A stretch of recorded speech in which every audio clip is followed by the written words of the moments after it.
So now continuing with our kind of outline of the teaching called Parting from the Four Attachments, we've come to the second attachment.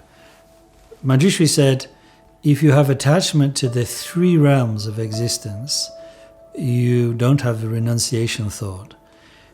Let's unpack that slogan a little bit before we discuss the kind of meditations to apply here. The three realms of existence, in a way, is like a signifier for the totality of samsara, the totality of all the different realms of birth and death. And what does attachment mean in this context? Well, it means we might have acknowledged impermanence, we might have started to engage with the Dharma, but our kind of frame of reference we're operating with is the idea that, okay, I turn away from the worldly, the gross worldly things, but what I want is some kind of higher, more refined existence for myself. Maybe in some kind of more pure realm, higher realm, like I guess in theistic sense one might talk about heaven realms, something like that. I mean, of course, the Buddha himself, to talk about such temporary, transitory samsaric realms, used the framework of Vedic mythology, the different realms of the gods. That's just a cultural signifier. But certainly there are different realms in samsara, because the mind is the creator of all the different samsaric realms.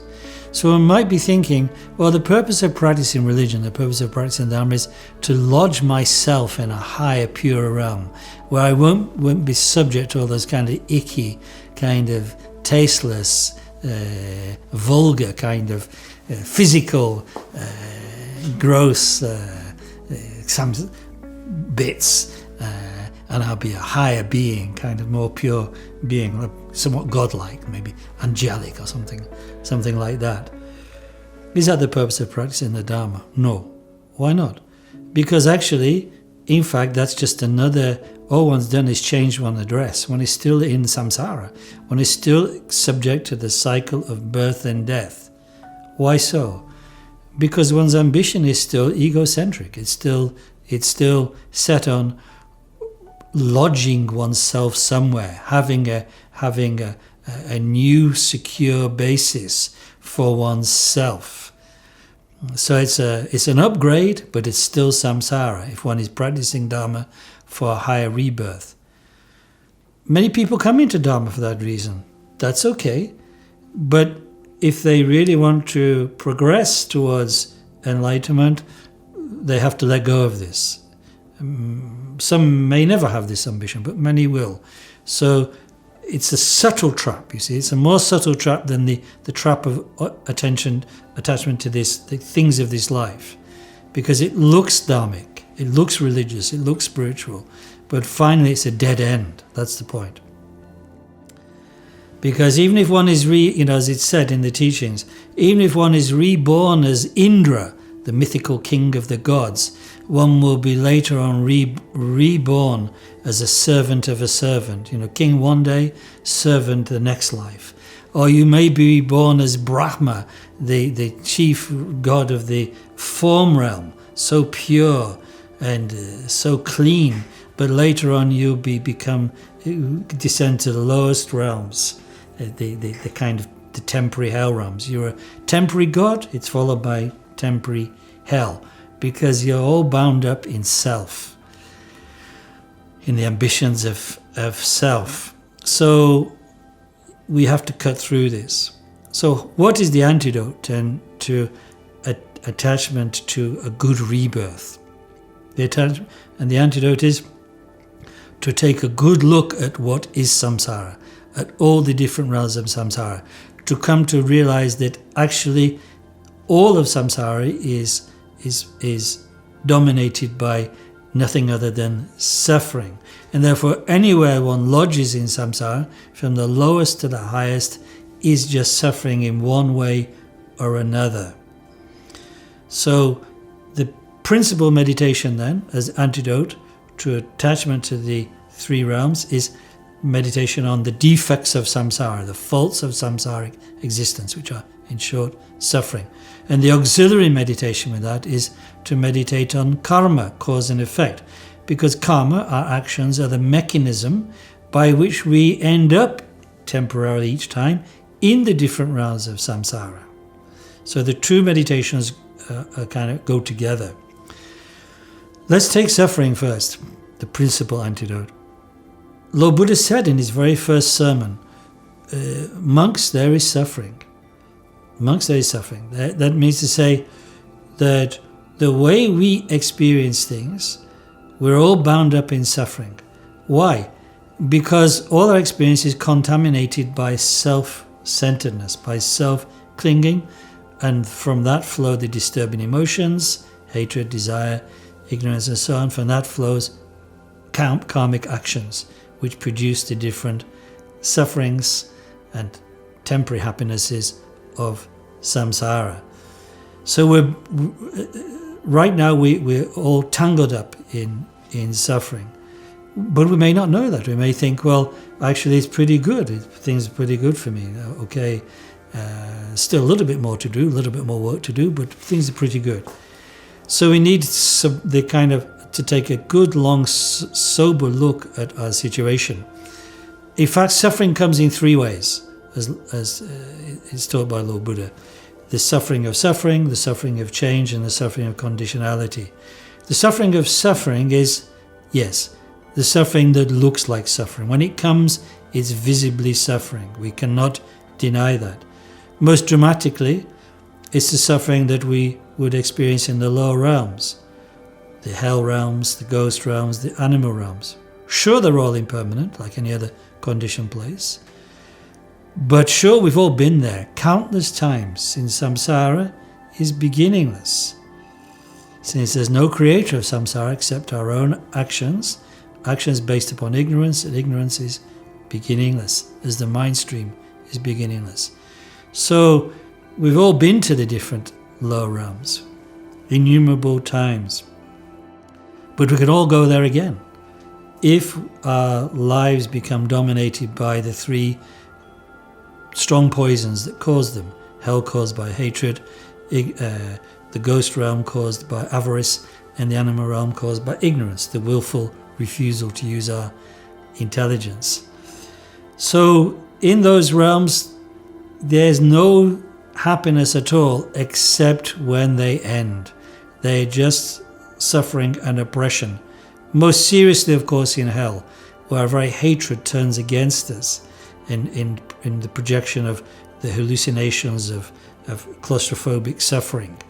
In the ghost realm, we have the suffering of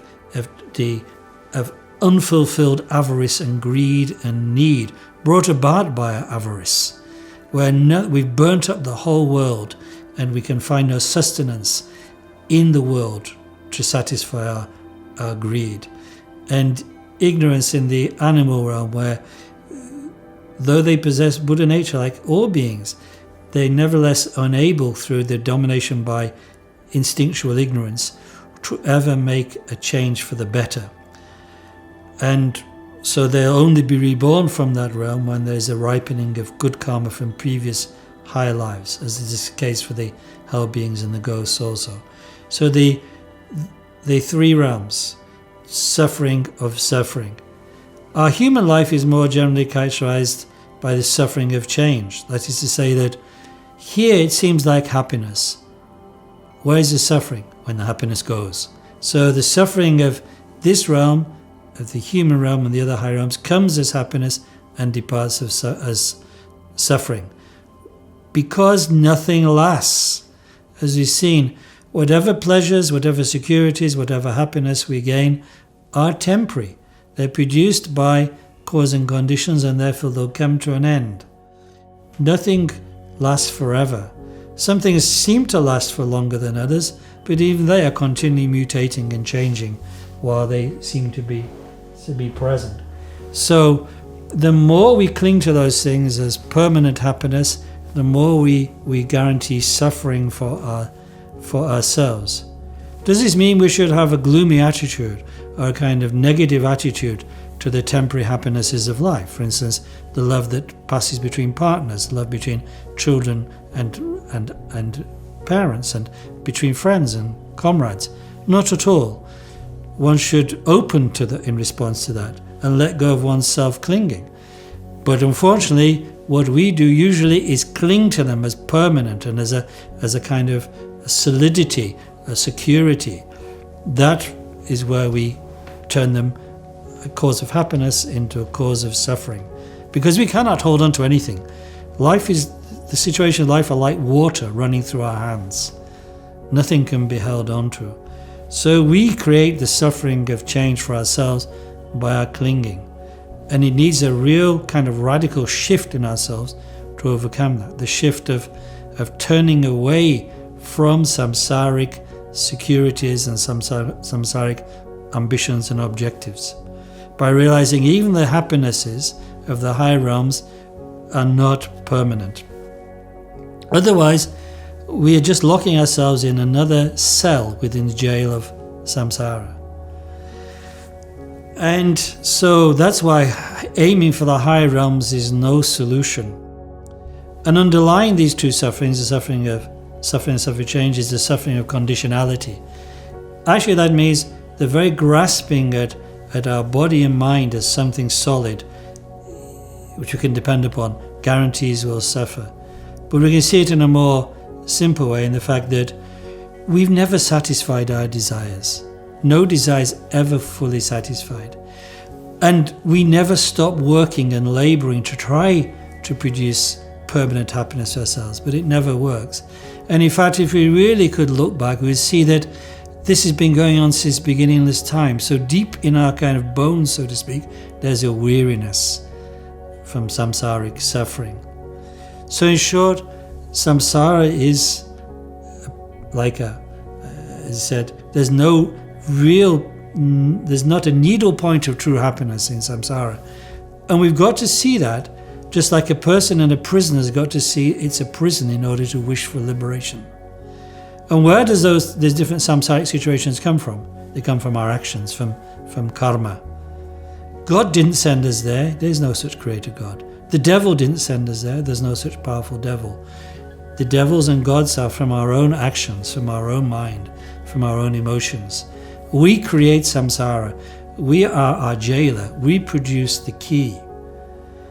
And the beginning of liberation is to realize that and to understand, I don't need to go on with this. I don't need to remain in samsara. I don't need to keep imprisoning myself. There's freedom. There's a possibility of freedom. And that way there'll be joy. That way there'll be authentic happiness.